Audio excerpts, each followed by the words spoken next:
Okay, well, like I said, I was in the middle of the 80s when I came in and joined the chapter, and then I was president in 1989. I was like 1982 or 3 or 4, something like that, I joined. Um, in the mid 1980s, the chapter was only 100 people, so our most difficult challenge was to increase membership. And of course, our main goal was to provide training, professional training to the members. But we had great difficulty in getting the members to come to the seminars that we would put on. We bring in speakers and so on, and then we'd only have a few people sign up. And I remember getting on the phone, several of us getting on the phone that were on the board, calling people up and encouraging them or even begging them to come, just so we wouldn't have 2 or 3 people there and some guy traveled in from New York or something. So that was the difficult part, I think, for us was when we needed to increase our membership so we get more people to come. By the time I became president in 1989, we did grow to about 250 people, but that's still a pretty small, chapter. And so our goal was to increase or improve the professional training program, and by bringing in top-notch speakers and for our monthly seminars and our multiple day seminars that we put on during the year. And conversely, we needed to keep the costs, down for the members. We didn't want to overcharge them. So we were a lot of times just breaking even. And of course, in the seminars, we had to pay. A lot of times they do them free, but we would have to pay for their costs, to come up here, either fly down or catch the train or stay in the hotel. Some of them were local, so we saved a little money there. But and then some cases later on, in my presidency, we brought in some really top-notch speakers, and we actually had to pay that plus a fee to them. So that was the big challenge and how we adapted to it. Uh,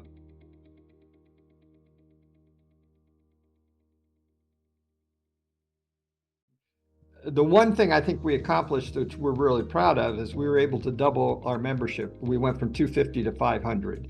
And a lot of it had to do with putting on really good seminars and creating a lot more interest. And, that was, and also we were able to increase our treasury too, because we actually had a couple seminars where we really made some money.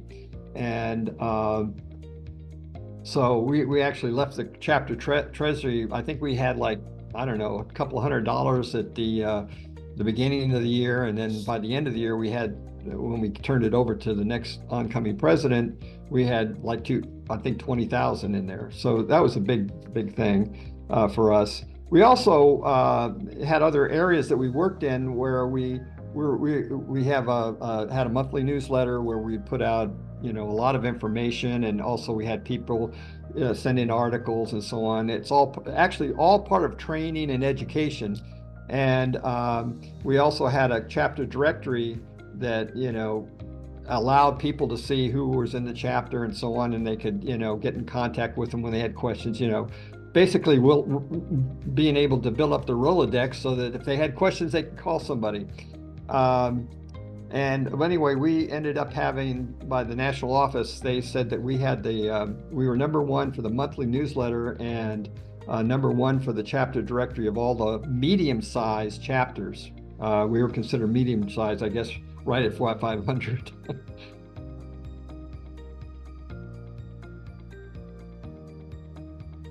Gotcha. Well, keep in mind now, ISACA, before ISACA, we were called the EDP Auditors Association, Electronic Data Processing Audit Organization. And the name changed later on to ISACA, basically to include not only auditors and consultants that provided audit services or helping with the management to, take care of audits. But this, by expanding it to ISACA, Systems Audit and Control, Information System Audit and Controls, that enabled us to include into our chapters information systems management communities like data center management managers and system development managers, that kind of thing, as it related to security and controls. Understood. And so in the late 80s, we primarily focused on information system audit professionals in auditing and consulting professions by providing members, the training and so on, and education on involving technological advances with an audit from an audit perspective.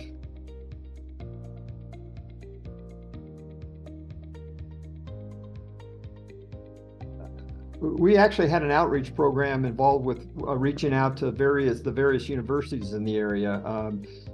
American University, Georgetown, George Mason, George Washington, a lot of Georges. And I met with, personally, I met with various professors in the information systems and technology positions and arranged to conduct presentations about the opportunities for information systems auditing and consulting and I did conduct those in the various universities. As well as we also used that as a vehicle to invite people to our chapter, to join our chapter, and also to come to the seminars and learn more about, our field. And so that was one significant thing that we did to involve the community. And that was those are the guys that are going to be coming behind us anyway. So we wanted to reach out to them in particular.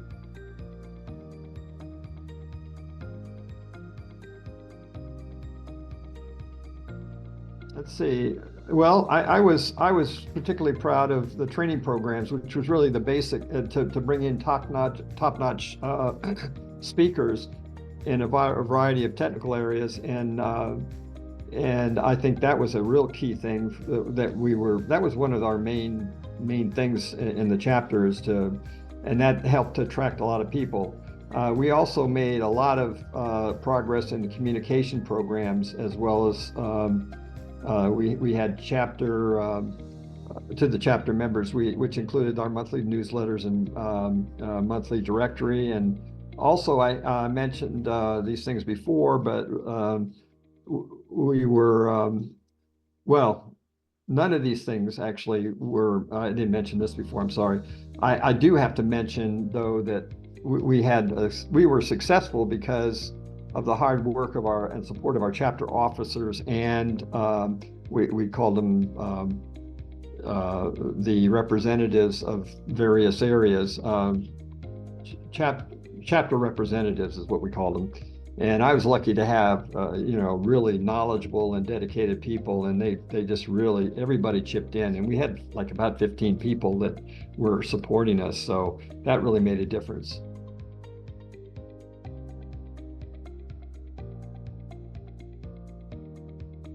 Mainframes were still big, and then they started to get into distributed systems too, the networks, local area networks, and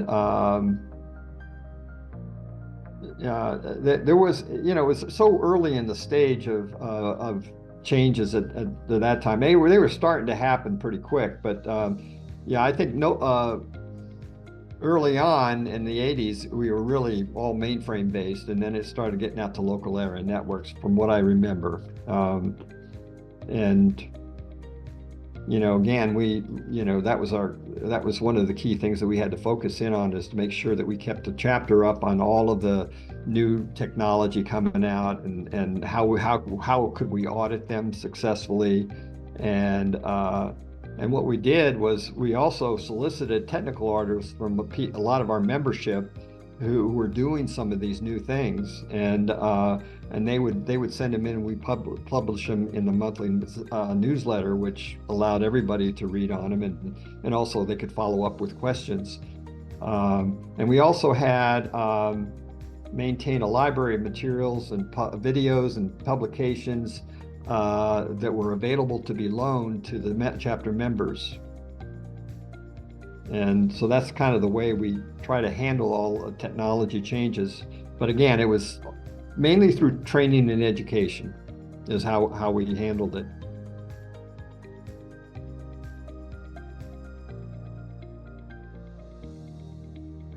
it was really a great leadership experience for me, which obviously helped me progress in my career more quickly. And it was also I was also able to expand my what I call a Rolodex, which enabled me to meet and reach out to people with the best knowledge and experience in our community. Um, and that's pretty much it. I mean, I thoroughly enjoyed the chapter. I mean, the community and the camaraderie and that kind of thing, personally. And I've got a lot of friends that, of course, now that I'm retired, moved out of the area, I haven't really reached out to them too much. But I do get together with them. We have some of us, a lot of the people, there was a group of us that get together for luncheon once a quarter and meet. And I've tried to make most of them. So it's been a personal experience, great personal experience, and also professionally, it very much helped me move up the ladder and get as far as I did.